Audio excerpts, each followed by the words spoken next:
Oreilles curieuses et confinées, bien le bonjour. Je suis Linda Ferré, guide conférencière agitée, c'est-à-dire membre de la GIT.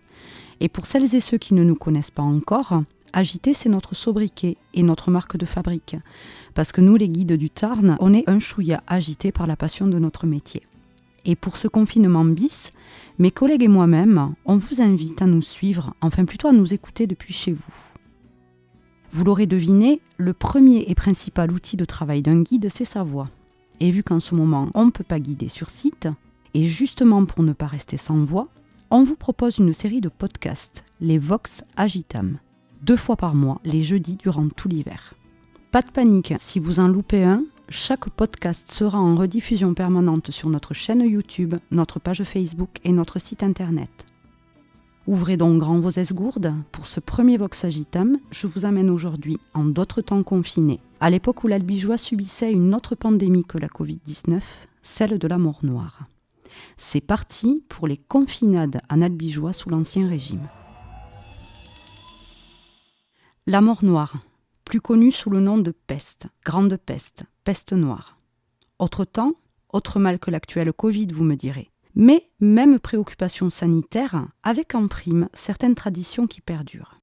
Preuve en est, il y a 1 mois et demi, cette messe célébrée le 25 octobre 2020 en la collégiale Saint-Salvi afin de protéger la ville d'Albi de la Covid. Non, c'est pas une blague, ni une vieille superstition venue du fond des âges, encore moins du folklore local. Il s'agit bien d'une tradition de presque 400 ans remise au goût du jour. Tout commence en 1536, selon les archives diocésaines d'Albi. La ville d'Albi est alors touchée par une énième épidémie de bossa, ou de mal-caout, comme on l'appelle à l'époque par chez nous. Les consuls de la ville, entendez ici les conseillers municipaux de l'époque, décident donc de faire un vœu solennel à Saint-Roch.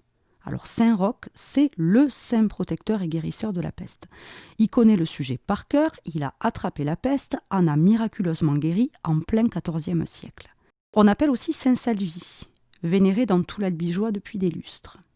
On demande donc à ces deux-là de protéger Albi de l'épidémie. Et il se trouve que notre Salvi, Salvius de son petit nom, lui aussi, la peste il l'a bien connue.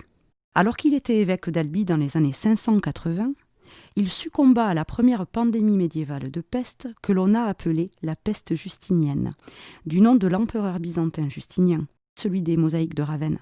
Cette peste, elle a ravagé tout le bassin méditerranéen pendant 2 siècles, du 6e au 8e siècle. Notre Salvi, qui était déjà en odeur de sainteté, il était évêque depuis 10 ans, et il aurait péri du mal noir en portant secours à ses ouailles. On sait ceci grâce à l'élogieuse chronique écrite par l'historien des Francs Grégoire de Tours, ami et hagiographe de Salvi. Procession et prière collective en l'honneur de Saint-Roch et Saint-Salvi donc. Ça a marché à votre avis ? Pas vraiment. Car les Albigeois des XVIIe et XVIIIe siècles continuent à subir cette maladie qui s'en va, qui revient et qui décime encore et toujours. Selon l'historien albigeois Jean-Louis Biget, à Albi, une famille sur 2 a définitivement disparu suite à la grande peste de 1347. En gros, Albi avant la peste, c'était 10 000 habitants. La population albigeoise tombera à 3 000 habitants à la fin du XIVe siècle et ne retrouvera ces 10 000 habitants qu'à la veille de la Révolution. Le vœu des consuls aux 2 saints sera renouvelé en 1720. En témoigne d'ailleurs le magnifique tableau présent dans la collégiale Saint-Salvi et réalisé pour l'occasion par le peintre Castré Borel. Là aussi, 1720, il y a la peste. Elle est arrivée à Marseille et l'on craint qu'elle ne se propage jusqu'ici. Alors à votre avis, cette fois-ci, ça a marché ? Eh ben oui, c'est la bonne. Plus de peste à Albi, youpi. Mais bon, au cas où, et parce que les temps restent durs, on va renouveler les vœux des consuls à Saint-Salvi tous les 100 ans. 1820, 1920, après la Première Guerre mondiale et la grippe espagnole, et vous l'aurez compris, en 2020, cette fois-ci pour éloigner le spectre du coronavirus. Alors certes, notre coronavirus, il est bien moins meurtrier que la peste, mais il fait ressurgir de vieilles angoisses liées à une crise sanitaire. Et ce 25 octobre 2020, des représentants du conseil municipal d'Albi étaient présents pour perpétuer la tradition, dans le respect des mesures sanitaires, bien sûr, mais avec une jauge limitée à quand même 300 personnes. Prière collective du XXIe siècle, bonjour. Je vous disais en début de podcast que, quelle que soit la pandémie, quelle que soit l'époque, certains incontournables anti-contagion, gestes barrières, mesures sanitaires, perdurent, surtout quand la maladie est récurrente. Parce qu'à l'époque, ça fait déjà belle lurette qu'on a passé la deuxième vague. Ici, c'est en moyenne, et au mieux, une peste tous les 7 ans, selon Jean-Louis Biget. Et lorsqu'on compile les archives de Cordes, qui au passage ne s'appelaient pas encore Sur-Ciel, on se rend compte qu'entre 1564 et 1655, les Cordais y ont eu droit tous les 2-3 ans, voire même tous les ans, comme ce fut le cas entre 1628 et 1633. En espérant que Corona ne nous fasse pas le même coup. Du coup, on faisait comment sous l'Ancien Régime ? On vivait avec la maladie. Et pour s'en prémunir, à défaut d'en guérir, ça devait arriver, mais bon, c'était rare, on appliquait des mesures sanitaires pas si éloignées de celles qu'on connaît maintenant. À l'époque, c'était les consuls qui les votaient, les administraient et les mettaient en pratique, aidés en cela par une police sanitaire et des directeurs de la santé. Des directeurs de la santé ? Il y en a eu jusqu'à 16 en même temps lors de la peste de 1629 qui fut particulièrement mortelle. Alors concrètement, ça donne quoi l'état d'urgence sanitaire sous l'Ancien Régime ? Le fameux tester, alerter, protéger, ça se faisait déjà ? Pas vraiment. Vous l'aurez compris, pas de test PCR à l'époque. Mais en revanche, on avait des passeports, des certificats de bonne santé ou de non-contagion à présenter sous peine d'amende. Délivrés par qui ? Ça, on en reparlera plus loin. Faute de pouvoir tester efficacement, on alerte. Avis à la population, cas de peste déclaré dans les environs, claironnait les consuls. Du coup, on passe à l'étape suivante, protéger, avec différents moyens plus ou moins efficaces. On ferme les routes, terrestres mais aussi fluviales, l'ancêtre du barrage routier, pour empêcher tout voyageur et toute marchandise suspect de transiter et de s'arrêter dans la ville. On met en quarantaine, hommes, marchandises, bateaux. Mais souvent, on a des infects, c'est ainsi qu'on les appelle à l'époque, qui passaient à travers les mailles du filet. Alors, soit parce que le gars, il avait rien dit, je vais bien, tout va bien, auquel cas, s'il survit, il sera assigné en justice, parce qu'à l'époque, c'est un crime de ne pas déclarer sa maladie. Ou alors, il incubait et il ne savait pas encore qu'il était cas contact. C'est d'ailleurs ce qui s'est passé à Cordes en 1564. Ce n'est pas la première fois que Cordes est touchée par la peste, par contre c'est la plus ancienne mention de la maladie trouvée dans les archives. Alors qu'est-ce qui se passe à Cordes en 1564 ? On a un marchand de peaux de cuir venant de Castres. Il arrive à Cordes, qui est alors fort réputé pour son artisanat du cuir, afin d'y vendre ses peaux sur le marché. Or, celles-ci sont infectées. Résultat des courses, la peste frappe la ville. Branle-bas de combat, on confine. Les consuls ordonnent que les portes de la ville, et à l'époque il y en a 18, soient fermées et gardées. Personne ne rentre, personne ne sort. Il arrivait que quand les consuls n'avaient plus d'argent pour payer un garde, c'étaient les habitants à tour de rôle et sur la base du volontariat qui devaient s'y coller jour et nuit. La nuit aussi parce que des maisons vides, malgré la peste, ça attire les voleurs. D'autant plus que pendant les épidémies, toute activité s'arrête, on ne travaille plus. À l'époque, pas question de télétravail. Et c'était les consuls qui devaient veiller au grain. Peut-être que l'expression vous dit quelque chose. C'est-à-dire que les consuls devaient s'assurer que la population, et particulièrement les malades et les miséreux, aient de quoi se nourrir, suffisamment de céréales pour fabriquer du pain et pour avoir de quoi manger. La note, elle était quelque peu salée pour les consuls. Donc le confinement à l'époque, ça rigole pas. Pas d'attestation de sortie qui tienne, sauf cas exceptionnel de déplacement professionnel pour les médecins, mais ça on va y revenir. Donc ça veut dire que les 1 km autour du domicile, ça marche pas. En plus d'être confiné derrière les remparts, on sectorise les quartiers et on interdit tout contact entre les différents quartiers de la ville.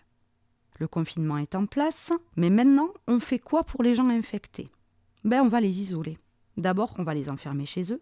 Puis, lorsque le nombre de malades augmente, on va les regrouper dans un hôpital, une maladrerie, hors les murs. En période de peste, ces établissements sont appelés lazarets. Là, un médecin chirurgien de peste, très cher payé, faisait sa tournée. Attestation de sortie ou pas, l'histoire ne le dit pas. Le médecin de peste, je suis sûre que vous voyez à quoi il ressemble. Il a un look d'enfer. Notre masque anti-Covid, c'est rien à côté. Et puis c'est d'un banal, maintenant tout le monde le porte. Alors que l'attirail du médecin de la peste, lui seul pouvait le porter. Un long manteau, des gants de cuir, un chapeau à large bord, des lunettes. Pas un bout de peau ne devait dépasser. 0 contact avec le malade. On ne le touchait pas directement, mais avec une tige. On ne devait absolument pas respirer l'air exhalé par le malade. D'où le masque en forme de bec d'oiseau, creux, dans lequel on mettait un mix de plantes aromatiques censées désinfecter l'air et empêcher les microbes de contaminer le médecin. Parmi ces aromatiques, on en avait des courantes, mais on en avait aussi des très rares et des très chères. Chacun se faisait sa mixture. Thym, clou de girofle, mélisse, myrrhe, aloès, bardane, verveine, vinaigre, coriandre et cerise sur le gâteau, la fameuse thériaque, le remède universel. Une panacée censée guérir tous les maux, y compris la peste. Efficace à votre avis la thériaque ? Non. Cet attirail du médecin de peste a été inventé au XVIIe siècle par le médecin de cour Charles Delorme. Quand on manque de lit, on en libère en envoyant certains malades hors les murs. Alors on leur construit des cahutes en bas de corde, au pied des remparts, dans le quartier de la Bouteillerie, ou un peu plus loin dans le village des Cabanes, notamment du côté des tanneries. Super, c'est là que j'habite. Ou, solution extrême, on les exilait dans les bois. À Cordes, on a 2 bois qui étaient des maladreries. On les appelle encore maintenant Malbosc et Malbousquet, les mauvais bois. On les envoyait aussi un peu plus loin, à 3 km de Cordes, dans le hameau de Saint-Jean-de-Mordagne, où les pestiférés avaient leur cahute, leur chapelle et leur cimetière. Et le gel hydroalcoolique dans tout ça ? On n'en avait pas. À l'époque, on désinfectait les maisons à grands coups de fumigation avec ce qu'on avait sous la main. Foin, paille humide, résine, soufre et beaucoup de genévrier, une sorte de bruyère aux fleurs jaunes que l'on trouve aux alentours de Cordes. Il existait même du personnel spécialisé en la matière, les désinfecteurs. En occitan, on les appelle les déserreurs. Et des erreurs, certains désinfecteurs en ont commis de graves. Une chronique de 1594 raconte que malgré le recrutement par les consuls de 4 désinfecteurs pour enrayer la peste, celle-ci ne cessait de progresser et même d'empirer.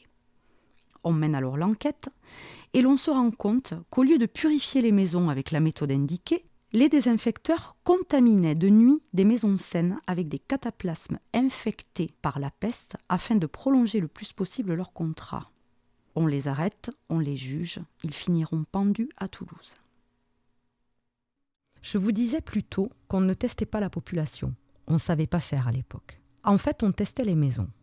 On a vu que les maisons infectées étaient assainies, nettoyées grâce aux déserreurs, mais quand on ne pouvait pas faire appel à eux faute d'argent, et suite aussi à la fraude au cataplasme infecté de 1594 dont je viens de vous parler, on payait des espreuves, c'est-à-dire des gens désignés d'office pour vérifier que l'habitation n'était pas contaminée ou qu'elle avait été bien désinfectée.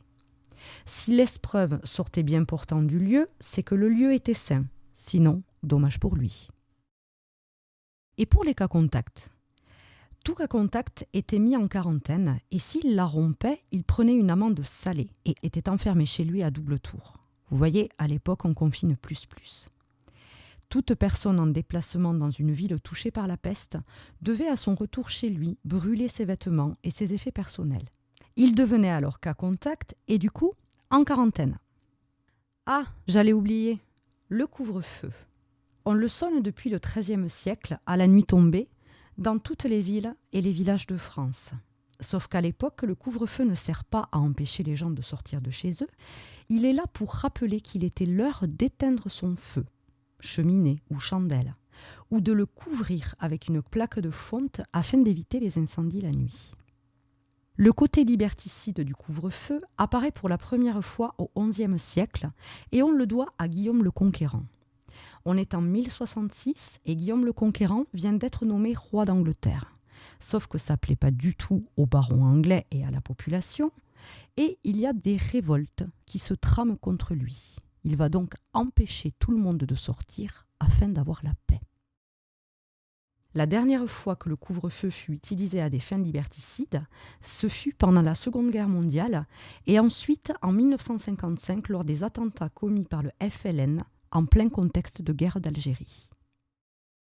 Vous l'aurez donc compris, on n'a rien inventé en termes de mesures sanitaires et de gestes barrières. Et au XVIIe siècle, tout ça était déjà bien drastique. Certaines mesures, autant, voire plus qu'aujourd'hui, au vu de la gravité extrême de la peste et de sa récurrence. Depuis le début de ce podcast, je vous parle de cette peste. Mais c'est quoi exactement la peste ? On la connaît depuis l'Antiquité. Elle est causée par une bactérie qui s'appelle Yersinia pestis, transmise de l'animal à l'homme par la puce du rat. On a 3 types de peste. La peste bubonique, rappelez-vous, les fameux bubons que l'on nomme bossa en occitan. Transmise donc par piqûre de la puce à l'homme, on a en règle générale 25% de chances d'en réchapper. Plus grave, la peste pulmonaire, transmise par les crachats et les postillons. Là, on a 5% de chances d'en réchapper.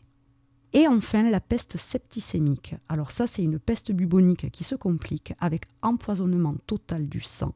Aucune chance de s'en sortir. Les fameux ganglions de la peste bubonique, on les trouvait au niveau du cou, des aisselles et de l'aine. Ils gonflaient, ils suppuraient, ils nécrosaient les chairs et ensuite tout ça virait en septicémie. On a eu 3 grandes pandémies de peste qui ont balayé la surface du globe avant que ses origines et ses causes ne soient découvertes. On est en 1894 et le médecin Alexandre Yersin, médecin à l'Institut Pasteur, identifie le bacille de la peste qu'il appellera Yersinia pestis. Parmi les 3 grandes pandémies, on a eu la peste de Justinien. Je vous en ai déjà parlé en début de podcast en évoquant Saint Salvi qui en était mort. La grande peste, ou peste noire, qui a tué plus d'un tiers de la population européenne entre 1347 et 1352. Et enfin, la peste de Chine, qui a ravagé une grande partie de l'Asie entre 1894 et 1911. À ce jour, pas de vaccin viable et définitif contre la peste. Si vous voulez en savoir plus sur cette mort noire, je vous recommande l'excellente émission Quand l'histoire fait date de Patrick Boucheron, à retrouver sur Arte ou sur YouTube. Et je vous conseille aussi la lecture du Décaméron de Boccace, écrit en 1349. En gros, l'histoire, c'est quand on est un noble florentin, comment partir se confiner tranquillou à la campagne à 10 dans une villa luxueuse et bien le vivre alors que la peste fait rage tout autour.